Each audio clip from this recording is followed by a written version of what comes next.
ऋषियों ने कहा, साधु शिरोमणि, अब आप पार्थिव प्रतिमा की पूजा का विधान बताइए, जिससे समस्त अभीष्ट वस्तुओं की प्राप्ति होती है। सूत जी बोले, महर्षियों, तुम लोगों ने बहुत उत्तम बात पूछी है। पार्थिव प्रतिमा का पूजन सदा संपूर्ण मनोरथ को देने वाला होता है तथा दुख का तत्काल निवारण करने वाला होता है। मैं उसका वर्णन करता हूं, तुम लोग उसे ध्यान देकर सुनो। पृथ्वी आदि की बनी हुई देव प्रतिमाओं की पूजा इस भूतल पर अभीष्टदायक मानी गई है। निश्चय ही इसमें पुरुषों का और स्त्रियों का भी अधिकार है। नदी, पोखरों अथवा कुएं में प्रवेश करके पानी के भीतर से मिट्टी लेकर आए, फिर गंध चूर्ण के द्वारा उसका संशोधन करें, फिर शुद्ध मंडप में रखकर उसे महीन पीसे या साने। इसके बाद हाथ में प्रतिमा बनाएं और दूध से उसका सुंदर संस्कार करें।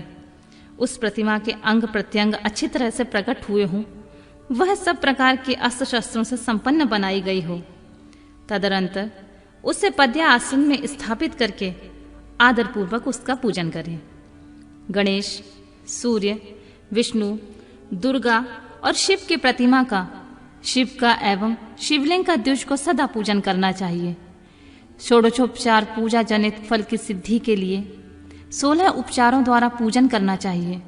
पुष्प से प्रोषण और मंत्र पाठ पूर्वक अभिषेक करें। अघहनी के चावल से नैवेद्य तैयार करें। सारा नैवेद्य एक कुंडप लगभग पाव भर होना चाहिए।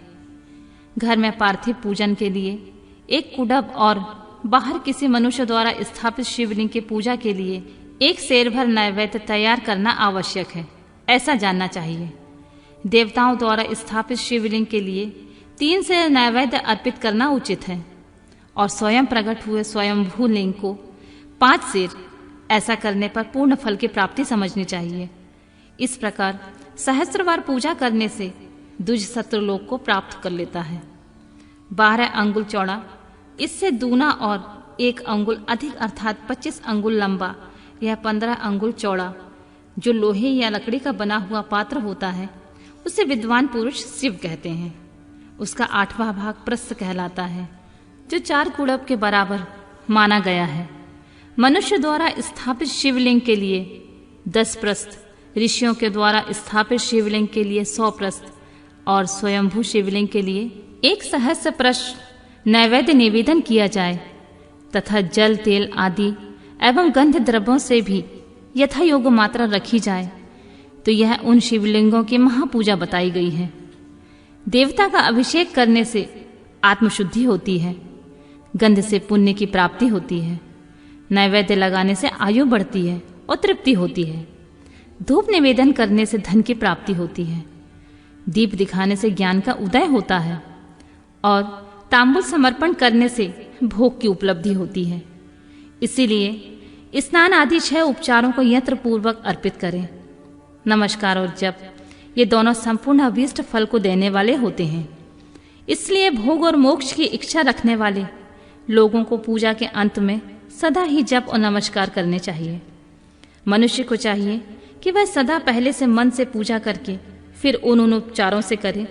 देवताओं की पूजा से उन देवताओं की लोकों की प्राप्ति होती है तथा उनके अवान्तर लोक में भी यथेष्ट भोग की वस्तुएं उपलब्ध होती हैं।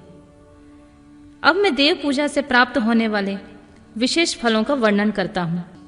तीजो, तुम लोग श्रद्धा पूर्वक सुनो। विघ्नराज गणेश जी की पूजा से भूलोक में उत्तम अभीष्ट वस्तुओं की प्राप्ति होती है। शुक्रवार को श्रावण और भाद्रपद मासों में शुक्ल पक्ष की चतुर्थी को और पौष मास में शतभिषा नक्षत्र के आने पर विधि पूर्वक गणेश जी की पूजा करनी चाहिए। 100 या सहस्त्र दिनों में 100 या सहस्त्र बार पूजा करें। देवता और अग्नि में श्रद्धा रखते हुए किए जाने वाला उनका नित्य पूजा मनुष्यों को पुत्र एवं अभीष्ट वस्तु प्रदान करता है। वह समस्त पापों का शमन तथा भिन्न भिन्न दुष्कर्मों को विनाश करने वाला है। विभिन्न वारों से हुई शिव आदि की पूजा को आत्मशुद्धि प्रदान करने वाली समझना चाहिए। वार या दिन, तिथि, नक्षत्र और योगों का आधार है। समस्त कामनाओं को देने वाला है। उससे बुद्धि और क्षय नहीं होती, इसलिए उसे पूर्ण ब्रह्म स्वरूप मानना चाहिए। सूर्योदय काल से लेकर सूर्योदय काल आने तक एक बार की स्थिति मानी गई है। जो ब्राह्मण आदि सभी वर्णों के कर्मों का आधार है, विहित तिथि के पूर्व भाग में की हुई देव पूजा मनुष्यों को पूर्ण भोग प्रदान करने वाली होती है। यदि मध्याह्न के बाद तिथि का आरंभ होता है तो रात्रि युक्त तिथि का पूर्व भाग पितरों के श्राद्ध आदि कर्म के लिए उत्तम बताया जाता है। ऐसी तिथि का परभाग ही दिन में युक्त होता है, अतः वही देव कर्म के लिए प्रशस्त माना गया है। यदि मध्याह्न काल तक तिथि रहे तो उदय व्यापिनी तिथि को ही देव कार्य में ग्रहण करना चाहिए। इसी तरह शुभ तिथि एवं नक्षत्र आदि ही देव कार्य में ग्राह्य होते हैं। वार आदि का भली भांति विचार करके पूजा और जप आदि करने चाहिए। वेदों में पूजा शब्द की अर्थ की इस प्रकार योजना की गई है, पूजा यते अनेनीति पूजा। यही पूजा शब्द की व्युत्पत्ति है। पूर्व का अर्थ है भोग और फल की सिद्धि, जिस कर्म से संपन्न होती है उसका नाम है पूजा। मनोवांछित वस्तु तथा ज्ञान यही अभीष्ट वस्तुएं हैं। सकाम भाव वाले अभीष्ट भोग अपेक्षित होते हैं और निष्काम भाव वाले अर्थ परमार्थिक ज्ञान, ये दोनों ही पूजा शब्द के अर्थ होते हैं। इन्हें योजना करने से ही पूजा शब्द की सार्थकता है। इस प्रकार लोक और वेद में पूजा शब्द का अर्थ विख्यात है। नित्य और नैमित्तिक कार्य कालांतर में फल देते हैं, किंतु काव्य और कर्म की यदि भली भांति अनुष्ठान हुआ हो तो वह तत्काल फलद होता है। प्रतिदिन एक पक्ष, एक मास और एक वर्ष तक लगातार पूजन करने से उन कर्मों की प्राप्ति होती है और उनसे वैसे ही पापों का क्रमशः क्षय होता है। प्रत्येक मास से कृष्ण पक्ष की चतुर्थी तिथि को की हुई महागणपति की पूजा एक पक्ष के पापों का नाश करने वाली होती है और एक पक्ष तक उत्तम भोग रूपी फल देने वाली होती है। चैत्र मास में चतुर्थी की हुई पूजा एक मास तक किए हुए पूजन का फल देने वाली होती है और जब सूर्य सिंह राशि पर स्थित हो उस समय भाद्रपद मास वाली चतुर्थी को ही की हुई गणेश जी की पूजा एक वर्ष तक मनोवांछित भोग प्रदान करती है, ऐसा जानना चाहिए। श्रावण मास में रविवार को हस्त नक्षत्र से युक्त सप्तमी तिथि को तथा माघ शंकर सप्तमी को भगवान सूर्य का पूजन करना चाहिए। ज्येष्ठ तथा भाद्रपद मासों के बुधवार को श्रवण नक्षत्र से युक्त द्वादशी तिथि को केवल द्वादशी को ही किया गया भगवान विष्णु का पूजन अभीष्ट संपत्ति देने वाला माना गया है। श्रावण मास में की जाने वाली श्री हरि की पूजा अभीष्ट मनोरथ और आरोग्य प्रदान करने वाली होती है। अंगों एवं उपकरणों सहित पूर्वोक्त गौ आदि 12 वस्तुओं का दान करने से जिस फल की प्राप्ति होती है उसी के द्वादशी तिथि में आराधना द्वारा श्री विष्णु की तृप्ति करके मनुष्य प्राप्त कर लेता है। जो द्वादशी तिथि को भगवान विष्णु के 12 नामों द्वारा 12 ब्राह्मणों को षोडोपचार पूजन करता है वह उनकी प्रसन्नता प्राप्त कर लेता है।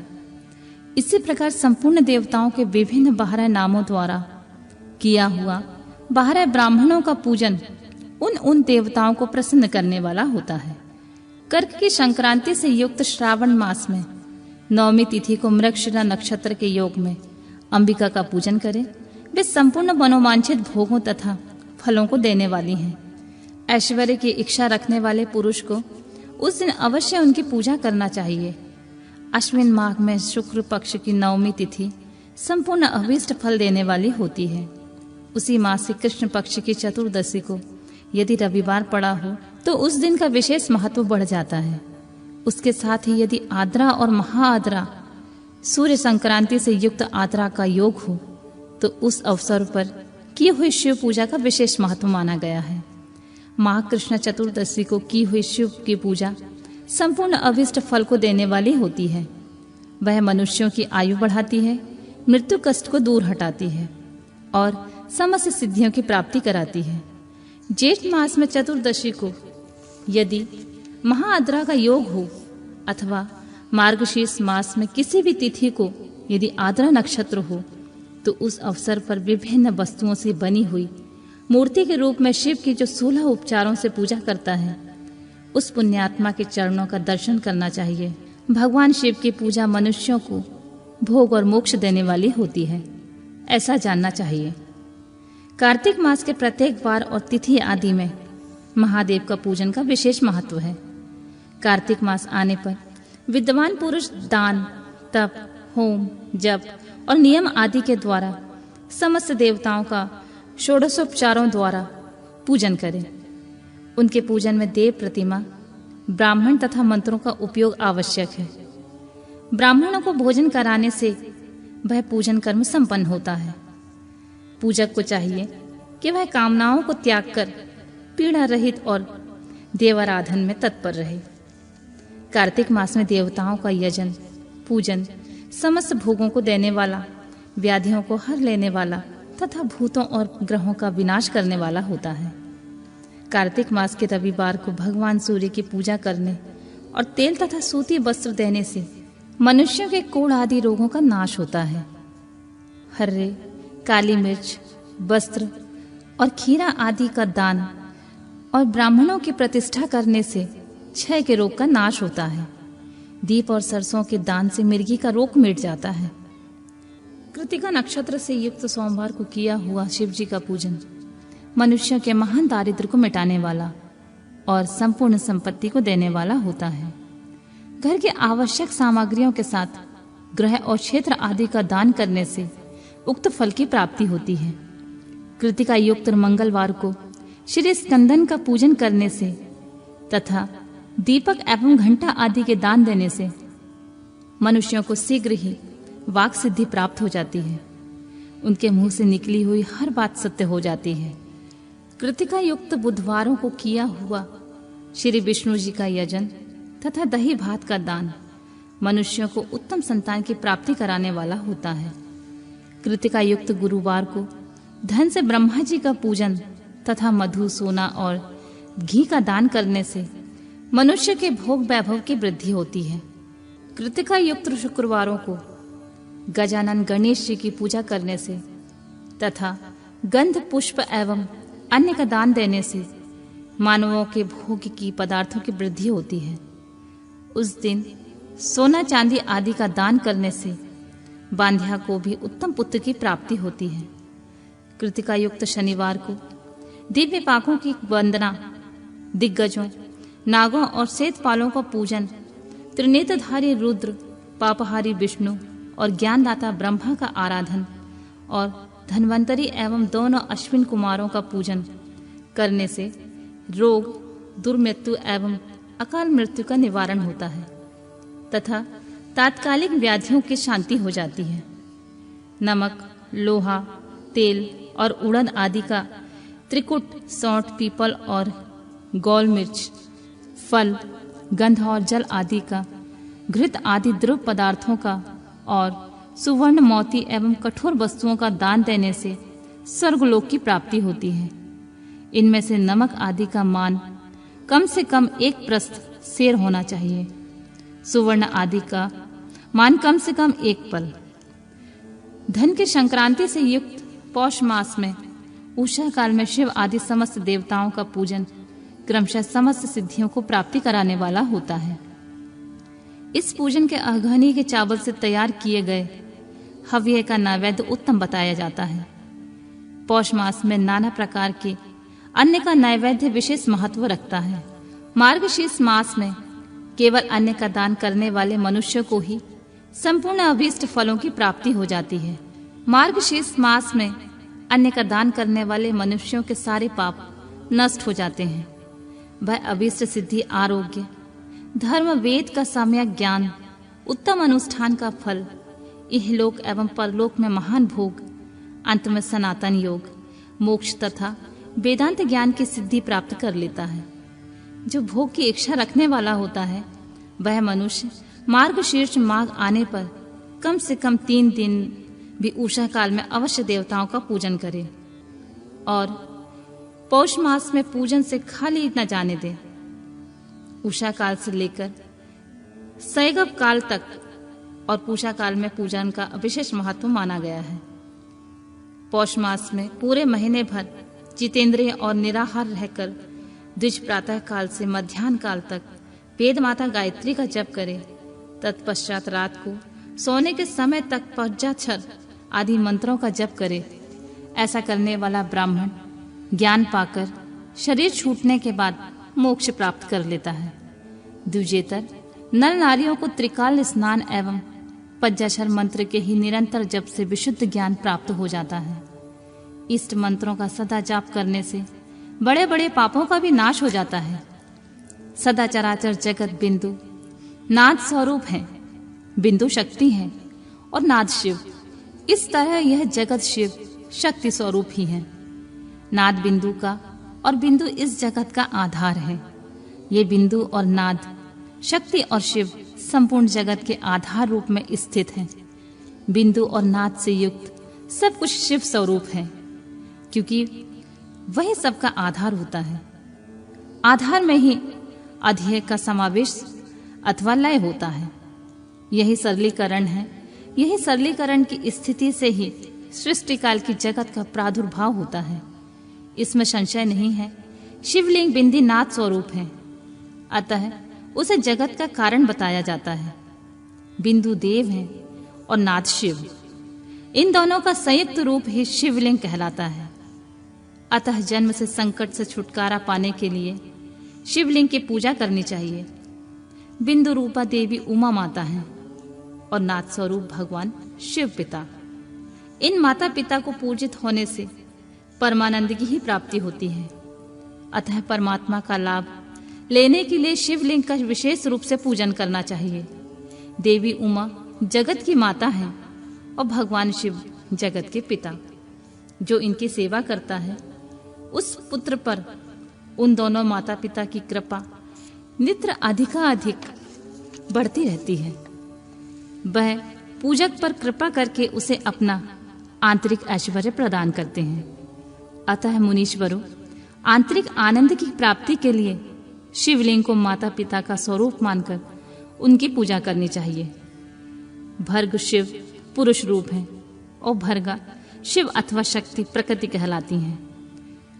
अव्यक्त आंतरिक अधिष्ठान रूप गर्भ को पुरुष कहते हैं और सुव्यक्त आंतरिक अधिष्ठान भूत गर्भ को प्रकृति। पुरुष आदि गर्भ है। वह प्रकृति रूप गर्भ से युक्त होने के कारण गर्भवान है, क्योंकि वही पुरुष प्रकृति का जनक है। प्रकृति में पुरुष का संयोग होता है। यही पुरुष से उसका प्रथम जन्म कहलाता है। अव्यक्त प्रकृति से महत्व आदि से क्रम से जो जगत का व्यक्त होना है, यही उस प्रकृति का द्वितीय जन्म कहलाता है। जीव पुरुष से ही बारंबार जन्म और मृत्यु को प्राप्त होता है। माया द्वारा अन्य रूप से प्रकट किए जाना ही उनका जन्म कहलाता है। जीव का शरीर जन्म काल से ही जीर्ण होने लगता है, इसलिए उसे जीव की संज्ञा दी गई है। जो जन्म लेता है और विविध पाशों द्वारा तनाव में पड़ता है, उसका नाम जीव है। जन्म और बंधन जीव शब्द का ही अर्थ होता है। अतः जन्म मृत्यु रूपी बंधन की निवृत्ति के लिए जन्म का अधिष्ठान भूत मातृ पितृ स्वरूप शिवलिंग का पूजन करना चाहिए। गाय का दूध, गाय का दही, गाय का घी, इन तीनों को पूजन के लिए शहद और शक्कर के साथ पृथक पृथक भी रखें और इन सब को मिलाकर सम्मिलित रूप से पंचामृत भी तैयार कर लें।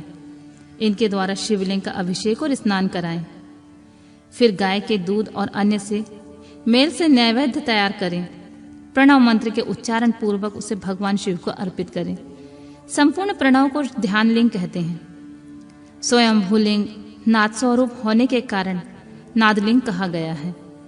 यंत्र या अर्धा बिंदु स्वरूप होने के कारण बिंदुलिंग के रूप में विख्यात हैं। उसमें अचल रूप से प्रतिष्ठित जो शिवलिंग है वह मकार स्वरूप है, इसलिए मकार लिंग कहलाता है। सवारी निकालने आदि के लिए जो चरलिंग होता है उस विकार स्वरूप होने के कारण उकारलिंग कहा गया है। जो पूजा दीक्षा देने में जो गुरु या आचार्य हैं, उनका विग्रह आकार का प्रतीक होने का आकार लिंग माना गया है। इस प्रकार आकार, उकार, मकार, बिंदु, नाद और ध्वनि के रूप में लिंग के 6 भेद हैं। इन 6 लिंगों की नित्य पूजा करने से साधक जीवन मुक्त हो जाता है, इसमें संशय नहीं है।